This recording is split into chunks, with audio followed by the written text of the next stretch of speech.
Hello, good morning. आज अमावस्या की सुबह मैं यहाँ नर्मदा नदी के एकदम बीचों बीच में लाइक एन आइलैंड, ये पाणेश्वर मंदिर है। ये कोई 500-600 साल पुराना है, शिव जी का मंदिर है। चूँकि ये नदी में बना है, पानी में बना है, इसलिए इसको पाणेश्वर मंदिर बोलते हैं, पर है शिव का ये नंदी। और यहाँ के सुबह बैठ के आज मैं अध्यात्म किया, और सबसे खुशी की बात यह है कि एक बहुत ही यंग लड़का जिस पे मुझे बहुत भरोसा है, I have lot of faith, Kabir, वो मेरे साथ है। और सुबह सुबह अंधेरे में कबीर मुझसे मिलने आया, बड़ी दूर से मोटरसाइकिल चला के। कबीर नमस्कार। और कबीर के दिल में कई सारे सवाल हैं, और ये हमेशा मुझसे सवाल पूछता है इकोलॉजी के ऊपर, हाइपर नेशनलिज्म पे, और जो भी गलत चल रहा है इस दुनिया में ही कीप्स। और कई बार तो मेरे पास जवाब भी नहीं होते। आज क्या सवाल है तुम्हारा?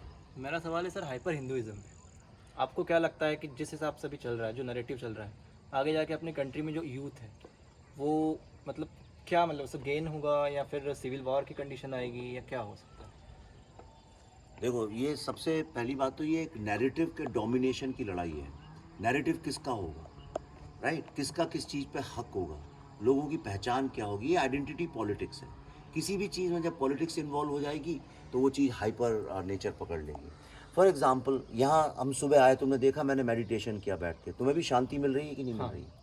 क्यों मिल रही है? यही चीज़ तुम अगर एक दुकान के सामने करो या किसी और जगह नहीं मिलेगी, क्योंकि ये जो आर्किटेक्चर है, मैं इधर आवाज़ करता हूँ, आप देखिए किस तरह से एको करता है। अभी मैं ओम अगर यहाँ बैठ के करूँ तो पूरा गूंजेगा सब जगह। तो ये सब बड़े साइंटिफिकली डिवाइस्ड हैं, पर लोग कैसे अट्रैक्ट हों मेडिटेशन की तरफ, लोग कैसे अट्रैक्ट हों, उसके लिए इनको रिचुअल्स से बांधा गया है। इसीलिए हम लोगों ने देवी देवताओं के अननोन को जोड़ दिया उसके साथ। तो ये ग्रेटनेस है हिंदू फिलॉसफी की। ये किसी एक व्यक्ति को नहीं मानती, एक भगवान को नहीं मानती, और तरह तरह से लोगों को बांधने का काम करती है एक सोशल मिलियो में। अब प्रॉब्लम ये हो गया है, चूँकि हम इतने साल तक हम लोगों ने गुलामी की है, इतने सालों तक हम पे आक्रमण हुए हैं, कि लोग जो हैं उनकी आइडेंटिटी हमेशा जो है डाउट में रही है। अब उसमें पॉलिटिक्स इन्वॉल्व हो गई है, तो लोग अपनी आइडेंटिटी को असर्ट करने के लिए हाइपर, और हाइपर इसलिए भी लगता है बिकॉज चीज़ें ट्रेंड करती हैं सोशल मीडिया में। लेकिन अभी हम लोग बैठे हैं, कोई हाइपरनेस नहीं है इसमें। अभी हम ये जैसे हमारे दशरथ सिंह जी हैं जो बोट चला रहे हैं, कोई हाइपरनेस नहीं है। मैं इतना अभी शूटिंग करके आया हूँ, घूम के आया हूँ, सारी दुनिया में घूमता रहता हूँ।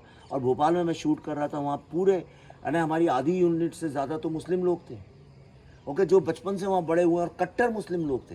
पर कहीं कोई हाइपरनेस नहीं थी, कोई प्रॉब्लम नहीं था, क्योंकि कोई सोशल मीडिया के ट्रेंड नहीं फॉलो कर रहा था। तो पहली बात तो ये समझना चाहिए हाइपरनेस सारी वहाँ है।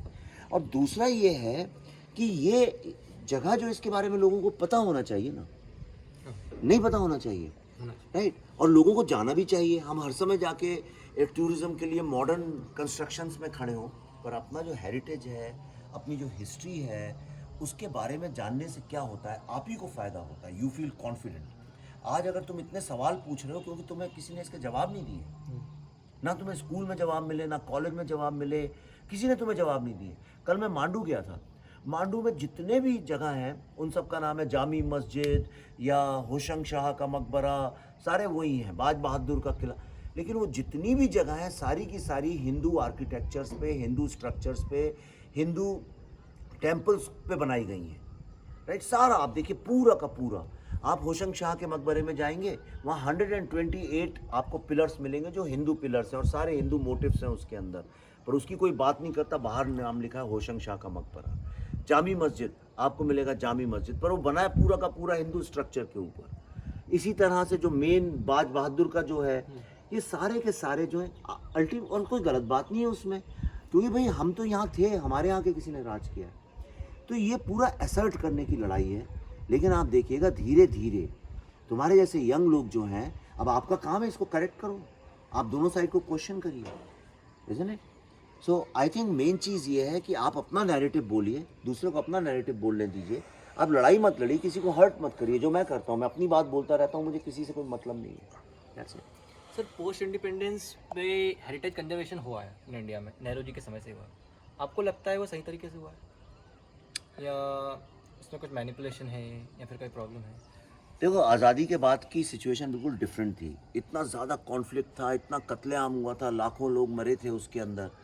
तो उसके बाद नेहरू जी जो थे वो एक यूरोपियन स्टाइल सेकुलर थे, इंडियन स्टाइल नहीं, राइट। उनका यूरोपियन था कि अच्छा भाई अगर किसी कोई है तो उसको थोड़ा एक्स्ट्रा उसके लिए करो। लेकिन अगर वो यूरोपियन थे तो आप ये देखिए वर्ल्ड वॉर 2 के बाद उनने नामो निशान मिटा दिया हिटलर का, और सब जगह उनने रीनेम की, उनका नया नाम दिया, नया सब किया। बल्कि मोस्ट जर्मनी में, पोलैंड में तो लॉज हैं कि अगर आप हिटलर का ये भी बोल दो कि शायद हिटलर जिंदा था, या हिटलर ये क्या बोलते हैं कॉन्सेंट्रेशन कैंप लगे ही नहीं थे, ये तो एक र्यूमर है, ये एक झूठ है, कॉन्स्पिरेसी, आप जेल चले जाएंगे, उनके लॉज हैं। आप हिटलर की तारीफ नहीं कर सकते वहाँ पे। पर हमारे यहाँ जो था, हमने औरंगज़ेब की, हमने खिलजी की, हमने तुगलक की, इन सब लोगों की तारीफ के पुल बांधे just to appease the Muslim population of this country. हम लोगों ने गलत हिस्ट्री बनाई, हमने मोड़ तोड़ के जो सूट किया हम लोगों को वोट बैंक के लिए, पॉलिटिक्स के लिए हमने किया। और मुझे डर ये है कि कहीं ऐसा ना हो कि अब हम फिर से वही गलती कर बैठें, कि हम जो आप कह रहे हैं हाइपर हिंदुज़म के चक्कर में कहीं हम ऐसी हिस्ट्री ना क्रिएट कर दें जो कि गलत हो। तो इसलिए ये सवाल उठाते रहना आप जो कर रहे हैं बहुत ज़रूरी है। So all the best for that.